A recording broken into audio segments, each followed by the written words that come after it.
महाराष्ट्र में जो कुछ हो रहा है वो कोई मामूली राजनीतिक घटना है नहीं। सिर्फ एक भतीजे ने चाचा को मात देने का काम किया हो ऐसा नहीं है, बल्कि इसके पीछे सोची समझी राजनीति है। शरद पवार भारतीय राजनीति की बात की जाए उसके दिग्गज माने जाते हैं और शह और मात के खेल के भी एक्सपर्ट हैं। ऐसे में शरद पवार के हाथ से ये बाजी कैसे निकल गई, बड़ा सवाल है। सवाल तो ये भी है, क्या इन सब के पीछे कोई बड़ा गेम प्लान है? आने वाले दिनों में कोई नई राजनीति देखने को मिल सकती है।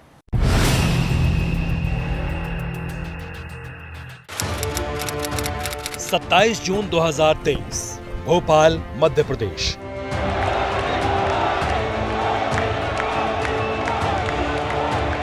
प्रधानमंत्री नरेंद्र मोदी भोपाल में बीजेपी कार्यकर्ताओं के बीच थे। मौका था मेरा बूथ सबसे मजबूत कार्यक्रम। यहां पीएम मोदी ने एक एक कर सभी विपक्षी पार्टियों पर निशाना साधा। पीएम मोदी ने एनसीपी पर क्या कहा, पहले उसे सुनिए। अगर मैं एनसीपी की बात करूं तो एनसीपी पर भी करीब 70,000 करोड़ रुपए के घोटालों का आरोप है।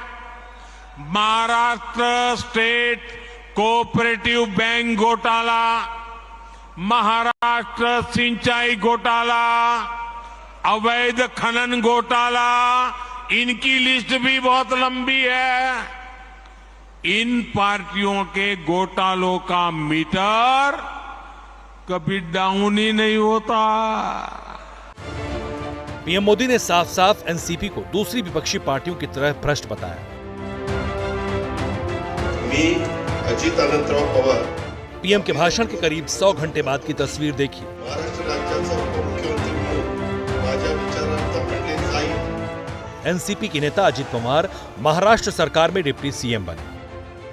सरकार में बीजेपी भी शामिल है। तो सवाल यह है, क्या एनसीपी को लेकर बीजेपी की सोच बदल गई? क्या अजित पवार का सरकार में शामिल होना बीजेपी के बड़े गेम प्लान का हिस्सा है? क्या एनसीपी में टूट बीजेपी के मिशन 2024 के गेम प्लान का हिस्सा है? ये सवाल इसलिए उठ रहे हैं क्योंकि महाराष्ट्र में बीजेपी शिंदे की सरकार के पास बहुमत था।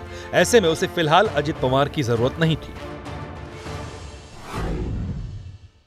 हमारा बहुमत था, सब था, हमें आज किसी की जरूरत भी नहीं थी। आज हमारे ही लोगों को क्या देना है, क्या करना है, कैसे कौन सी जगह पे बिठाना है, इसमें ये असमंजस जो भावना है वो हमारे में है। लेकिन तो भी हमने ये बड़े दिल से ये एक्सेप्ट किया है कि वो आने से अगर कुछ मजबूती सरकार को आती है तो लेना चाहिए। यानी अजित पवार का बीजेपी में आना सिर्फ सरकार बनाने तक सीमित नहीं है। ये बीजेपी के मिशन 2024 का हिस्सा है, क्योंकि अजित पवार ने 2019 में भी बीजेपी के साथ मिलकर सरकार बनाने की कोशिश की थी। तब शपथ ग्रहण के चंद घंटों बाद बगावत की आग थम गई थी। लेकिन आज तस्वीर अलग है।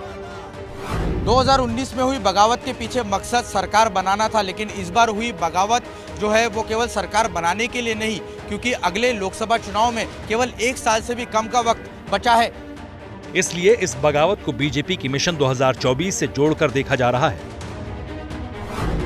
क्योंकि महाराष्ट्र में लोकसभा की 48 सीटें हैं। लोकसभा सीटों के मामले में यूपी के बाद महाराष्ट्र दूसरे नंबर पर है। महाराष्ट्र में बीजेपी ने 2019 में शिवसेना के साथ मिलकर चुनाव लड़ा था। उस चुनाव में महाराष्ट्र की 48 लोकसभा सीटों में से बीजेपी को 23 सीटें मिली थी, शिवसेना को 18 सीटें मिली थी, एनसीपी को 4 सीटें मिली थी, कांग्रेस को 1 सीट मिली थी। लेकिन अब महाराष्ट्र की सियासी तस्वीर बदल चुकी है। 2019 में ही सरकार बनाने के मुद्दे पर उद्धव बीजेपी का साथ छोड़ चुके थे। हालांकि शिंदे उद्धव का साथ छोड़कर बीजेपी के साथ आ चुके हैं, लेकिन बीजेपी कोई रिस्क नहीं लेना चाहती।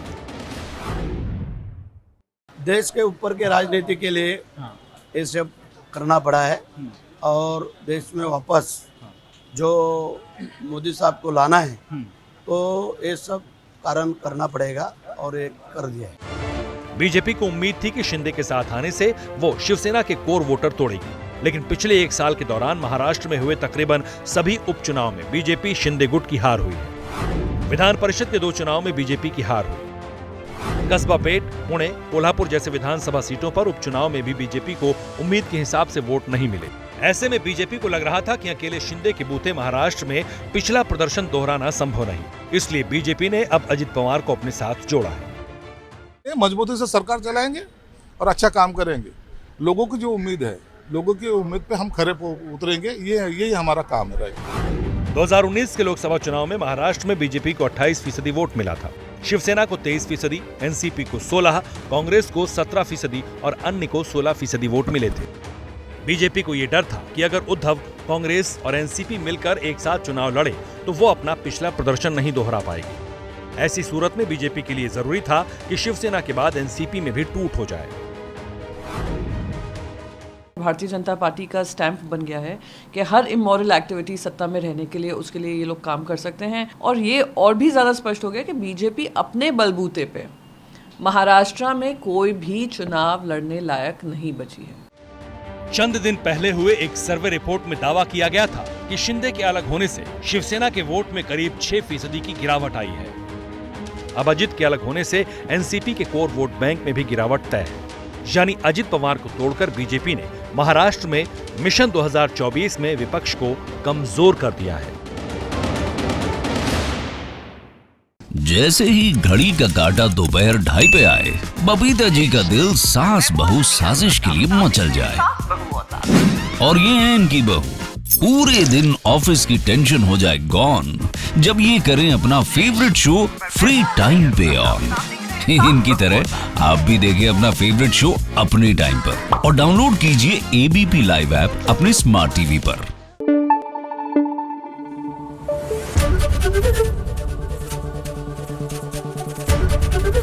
एबीपी न्यूज आपको रखे आगे।